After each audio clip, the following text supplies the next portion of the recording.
Could Demon Slayer be the best anime ever? I certainly believe it's getting there. And with this movie, it's solidifying that placement right here, right now.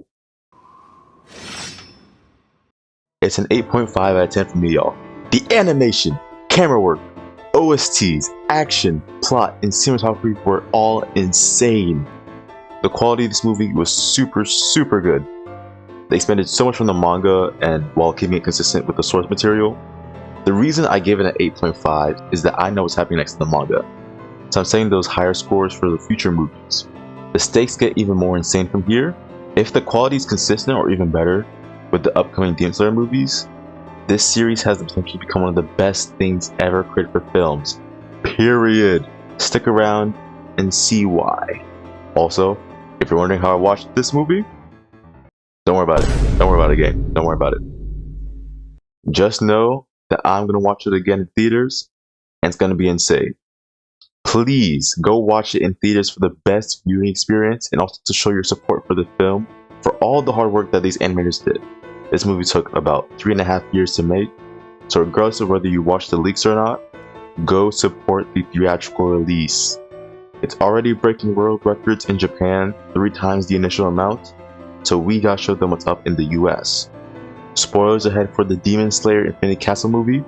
If you don't want to be spoiled, save this video for later and come back to this after you've seen the movie. I've also got to be cautious on how I show this because I'm not trying to get, fined or striked, so I'll be using mostly manga panels or fan animation.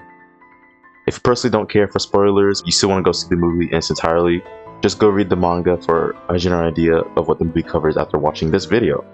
This movie covers chapters 140 through 156 and half of chapter 157 of the manga. These chapters cover the Shinobu vs Douma fight, Zenitsu vs Kaigaku fight, and then the fight that everyone's been waiting for, Tanjiro and Giyu vs Akaza. It picks up almost immediately after where it left off in the Hofstra training arc, with a quick convo between Ubuyashiki and Gyuome talking about how to kill Muzan beforehand. Ubuyashiki said he'll be the bait to lure out Muzan and get the Hofstras in one place to fight him, as we saw in that last episode of the arc. After that, we immediately see Tanjiro falling through the castle as demons glare at him. We also get to see the other characters' POVs as they fall into the castle and face off against some of the demons. Tanjiro, though, is so unlucky as he wasn't able to find the spot to land. It's going to fall to his demise.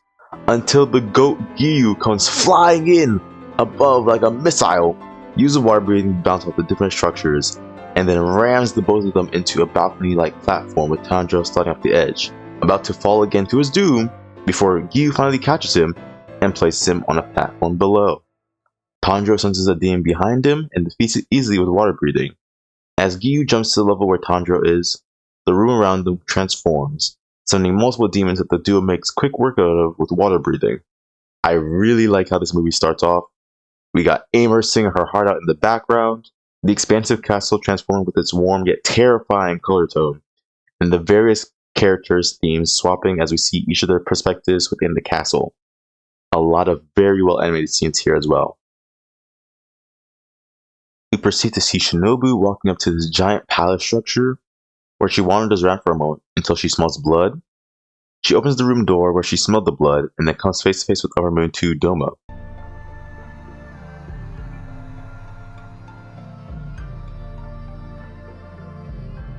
He's surrounded by lifeless bodies and is even sniping on someone in that moment, and Rosa further fire free. Shinobu gets immediate whiplash from seeing his face and remembers her sister's dying words about a demon that did this to her. Her sister describes Douma's characteristics, and right after, a girl that was on the ground near the bodies, and Douma, screams for help. Shinobu rushes forth to save her. At the same time, Douma swings his fans at the girl. It appears that Shinobu saved the girl for a second, but then her body collapsed, as we see that Douma's attack was faster. Shinobu and Douma talk back and forth for a moment, as Shinobu gets angry at Douma for defeating her sister, saying, "Don't you recognize this Harori?" There's a quick flashback of Douma remembering Shinobu's sister, and he absolutely one-shots her, bro. It is insane how dirty she got done in this movie. Hey, hold on, this shit ain't funny. It ain't funny, but it is. He says he was sad that he was able to absorb her due to the sun coming up, and then Shinobu blitzes him and stabs him in the eye with her katana as he uses an attack of his own.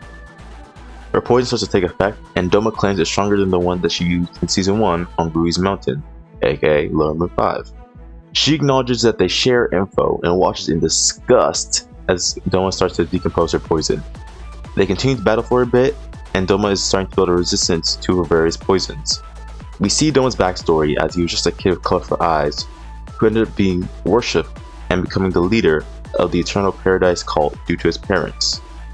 Douma berates those who worshipped him in his mind and decides to keep doing it to make them happy even past their death. Presumably, he became a demon later on and started eating his worshippers.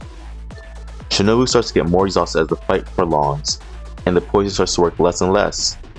Douma tells her that she's getting tired due to her breathing in his blood demon art from his first attack, which starts to freeze the lungs. Regardless, she locks in and goes to blitz him again with another insect breathing attack. It lands, but immediately afterwards, she gets a huge wound on her chest from Douma's fans. She laments for being so small and weak, but a vision of her sister snaps her out of it. She stands up, ready to deal the final blow, and again blitzes Douma, with him now running away on the defensive. She slips through that defense and then gets him through the neck, pinning him to the ceiling, but it still wasn't enough as he again decomposes that poison. She cries in anguish as she remembers the promise she made with her sister in their youth to fight demons to protect others from going what they went through when they were younger. Douma uses her BDA to grab her as she falls, then crushes her back after she signals something to Kanao, who just entered the room. Kanao leaves to attack him, but he dashes away. He tries to taunt her while absorbing Shinobu, and realizes that Shinobu warned her about his BDA with the hand signal. I quickly want to say though, some of these things that the Slayers are doing gotta be superhuman. In this movie, the room where they fight takes place seems like super, really large and expansive, right? But Kanao is leaping 10 plus feet in the air to attack Douma. Also, Shinobu's final attack was so strong that it was breaking the bridge where she was standing on. Gang, that is not normal. What are these people being fed? Please let me know. And they're also both unmarked in this moment, by the way. They're just doing this on their own, base form, by using breathing techniques. Make that make sense.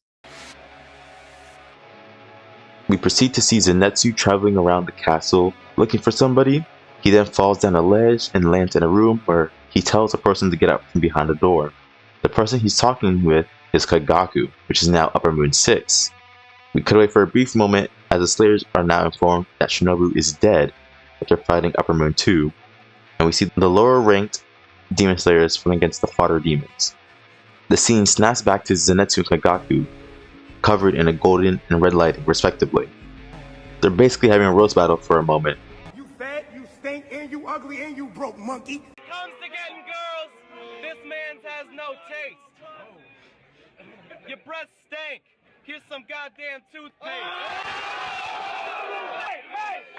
I'm the best rapper, and it's gonna be like that for a while. Your mom calls me toothpaste the way I put white in her smile.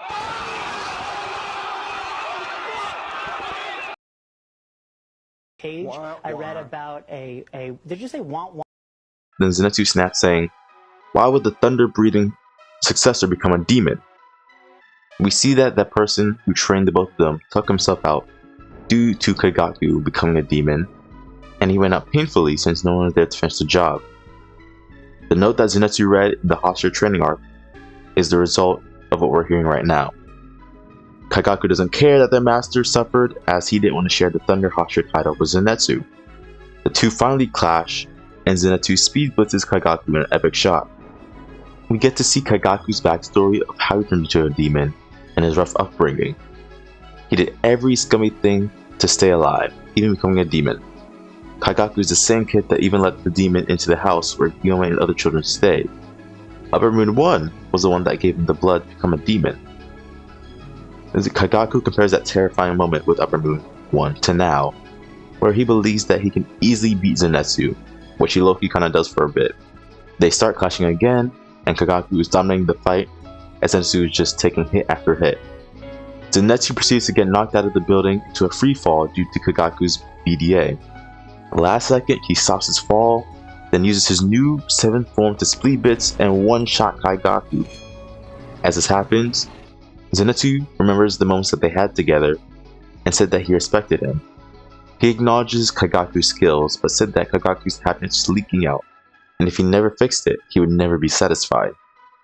Kaigaku is shocked that he was defeated that quickly by Zenitsu and thinks that the Gramps, their trainer, favors Zenitsu by teaching him a secret move, since Thunder Breathing only has 6 moves.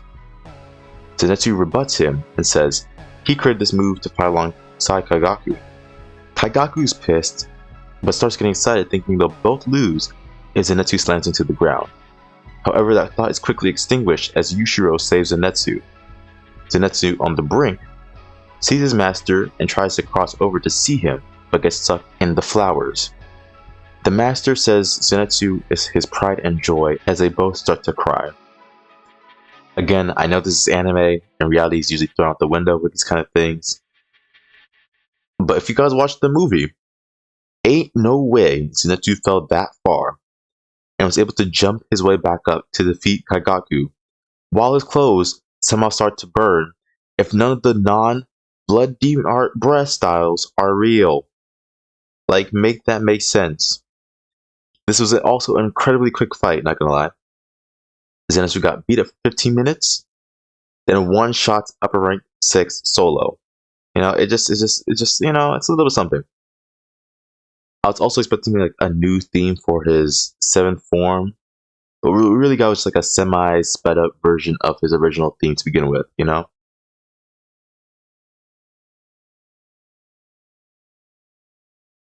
The final massive battle of the film begins now, with the remaining hour and 30 minutes left for the versus Tanjiro and Giyu fight. Giyu and Tanjiro are running through the castle looking for people or opponents, but the area around them starts to shake as Tanjiro wonders if people are dying or fighting. Both of them realize that the sound is getting closer towards them, and then Tanjiro recognizes the smell of who's coming, with his face twisting into anger. Akaza comes crashing down from above and calls out to Tanjiro, surprised he's still alive after he thought he was a weakling. We jump cut to Muzan in this flesh cocoon, trying to break down the poison that he was injected with from Tamayo, as he's also slowly starting to absorb her too. Ubuyashiki's kids have been drawing out the layout of the castle throughout these battles, and his son says that Ubuyashiki's theory was, once Muzan dies, all the demons die with him, since they all share a direct source of his blood. That excludes Yushiro though, because he was a demon made by Tamayo, and Tamayo is no longer under Muzan's control. There are more wonderful shots of the Infinity Castle, and we get to see more scenes of the regular Slayers fighting against the demons, allowing the Hashira to conserve their strength. After a bit more dialogue from the former Hashiras who are currently protecting the Ubuyashikis, we go back to the Akaza fight. Akaza rushes Tanjiro, but Tanjiro uses Hino Kamikagura to dodge the attack and slice up his arm. Then again, dodges Akaza's backhand with fake rainbow and cuts his face. Akaza activates his blood demon art compass needle and starts the fight.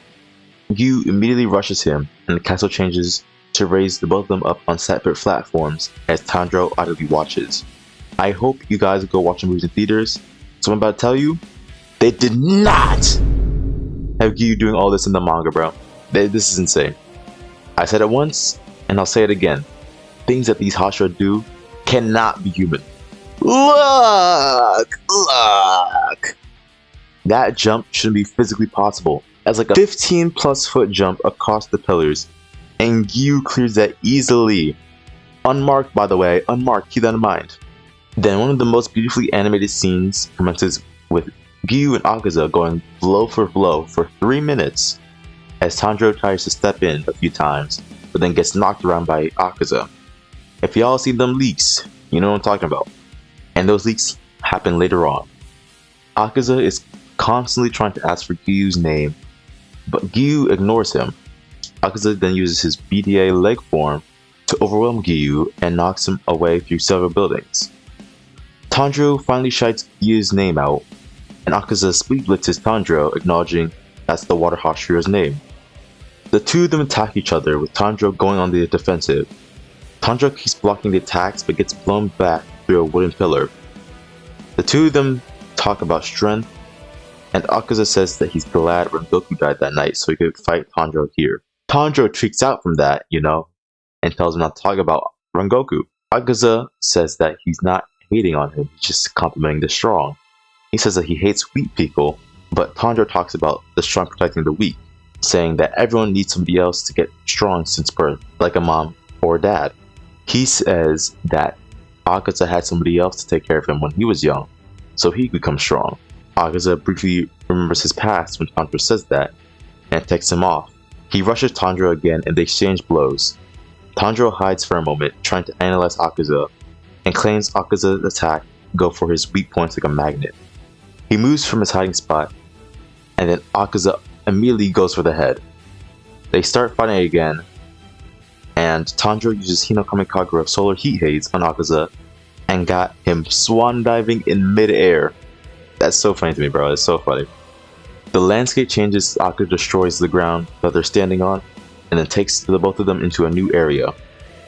Tanjiro goes for another strike, but gets his blade caught.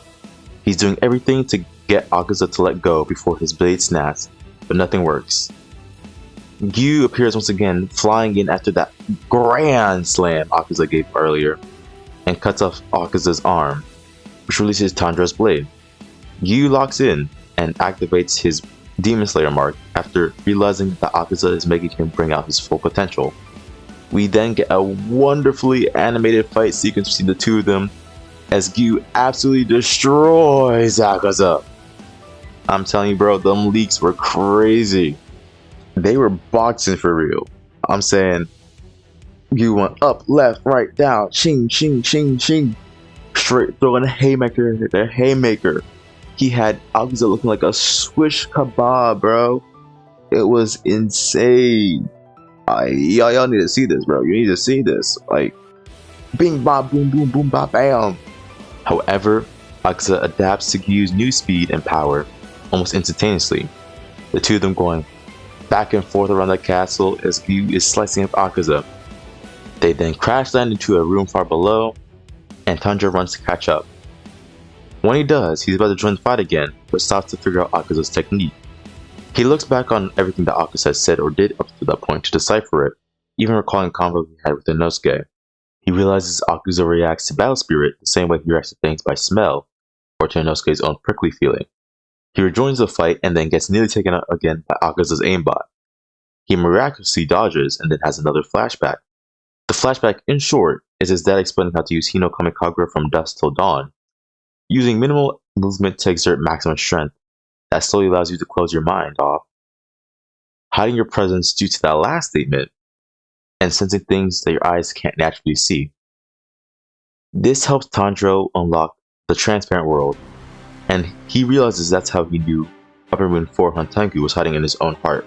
This also allowed him to dodge Akaza's previous attack, which would have taken him out the fight.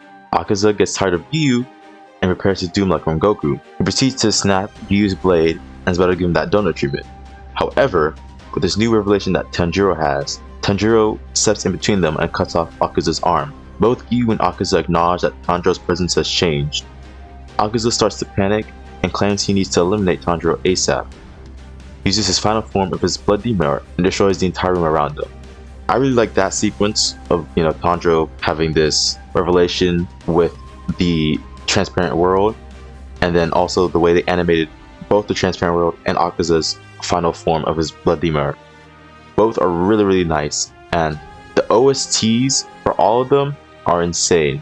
Tanjiro completely avoids the attack using transparent world since the movements seem slower in that world. Giyu doesn't hold up that well, as using Dead Calm only blocked so many of Akaza's attacks. Akaza thinks Tanjiro died in that attack, and tells Giyu to become a demon, not realizing Tanjiro was right behind him, hawking him down.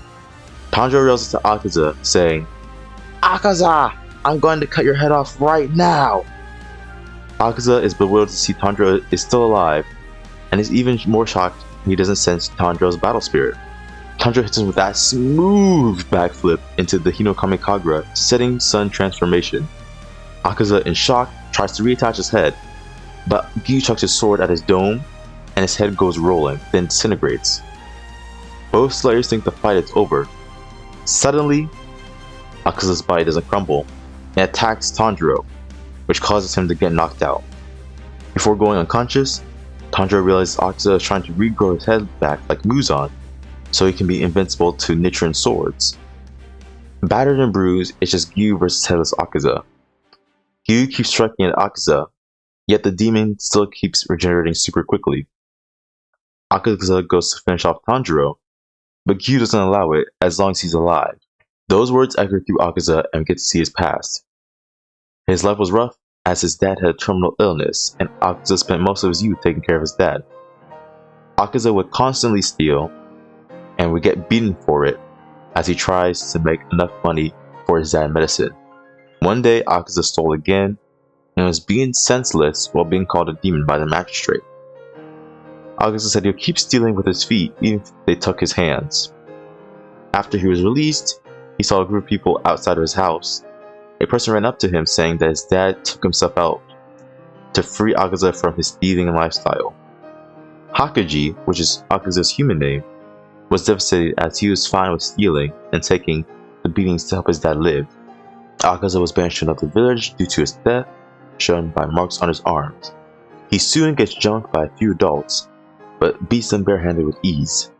A fighting master shows up to defend him, but was amazed that Hakaji beat all the adults barehanded. He tells Hakaji to reform, then beats the living snot out of him. He takes Hakaji to his dojo and tells him to take care of his sick daughter, since his wife got tired of it all and took herself out in the river. The master's daughter reminded Hakaji of his dad, and he proceeds to take care of her for a while, practically doing everything for her. Hakaji talked to the girl about going to see the fireworks year after year as she gets better. He trains with the dojo Soru master and gets stronger. A rival dojo went to the dojo where they were and constantly harassed the family and his students prior to Hakaji's arrival, which left no students in the dojo, as Hakaji was the only one that stuck around long enough to learn the Soru fighting style from his sensei. 3 years passed and the girl, whose name was Koyugi, had recovered enough to walk on her own. She was 16 and Hakaji was 18. The master was grateful for what Hakaji done for them and offered up the dojo and his daughter's hand in marriage to Hakaji, which he accepted graciously. Hakaji went to his dad's grave to tell him the good news, and then was going back to the dojo before the sun even set, but he realized something was wrong. Just like his father, people went up to him to say that both his master, Keizo, and his daughter, Koyuki, were poisoned by the rival dojo from their water well. Hakashi, distraught that he wasn't able to protect people that are important to him, remembered a conflict he had with Koyuki during the fireworks. He wanted to become strong enough to protect her, and she let him realize that he was good enough despite his past. She asked him to marry him, and he said yes. The memory lingers on in his mind as he went to the rival dojo and turned into a horror scene, with 67 people absolutely getting destroyed. It was so bad that Muzan came through thinking that a demon did it, yet was disappointed it was a regular human. He turns Hakaji into a demon, and he becomes Akaza. Akaza goes on a rampage for centuries, slowly losing his memories and becoming upper rank 3. We return to the battlefield as Akaza has grown half of his head, and moments later, Tanjiro wakes up. He sees the state of Giyu and rushes in to defeat Akaza again, but his sword slips from his hands. With nothing left to lose, Tanjiro punches Akaza in the face. That punch reminds Akaza of his master, and he realizes what he must do. Akaza activates the attack to use on Rogoku, as Tanjiro rushes in to save Giyu from the attack range. Tanjiro saves Giyu, and sees Akaza smile at him before Akaza uses the attack on himself. Akaza finally gives up, having a final conversation with his loved ones. He reverts to his human form, and with his wife, they both go into flames. Akaza's demon body finally crumbles, and the fight is finally over. Both exhausted, Tanjiro and Giyu try to move to find Tamayo, but both end up passing out. The crows share the good news that they've defeated Upper Moon 3, Akaza. The other Upper Moons sense that Akaza is gone. With Upper Moon 1 angry, Akaza rejected more strength by not regrowing his head, and then Upper Moon 2 taking concern over Akaza's death. The Slayers are so glad to hear the news, although the castle starts to shift again and a whole new area is created. As this happens, Muzan from his flesh cocoon berates the Slayers, telling them that they'll never find him or make it out of here alive tonight. It then goes back to Tanjiro and Giyu's unconscious bodies, with their crows telling them to stay alive. And that's where the movie ends. This movie was insanely well done, and the quality exceeds previous Demon Slayer movies by a ton. Like if you go back and watch the Mugen Train movie compared to this movie, there's a huge jump. Like the sequence of Giyu versus Akaza, those scenes give very season 2 vibes with, you know, Tengen versus Yutaro. That those sequences feel the same, you know, that the scenes in this movie were very reminiscent to season 4 of the Hoshi training arc, with those fight sequences and like particle effects and everything like that. So it's very nice to see those be translated into a feature film format. It's very high quality, it's very well done, it's very wonderful. As I mentioned before, if the next movies are of similar to higher quality, this series might be one of the greatest to do it. I know I've asked for a while, but I left out a lot of great things that you'd have to watch for yourself to catch. I hope you enjoyed my review of Demon Slayer Infinity Castle Akaza's Return. Like and subscribe, leave a comment down below, and share this video with others who you think might enjoy. I hope you all have a fantastic day. Peace out.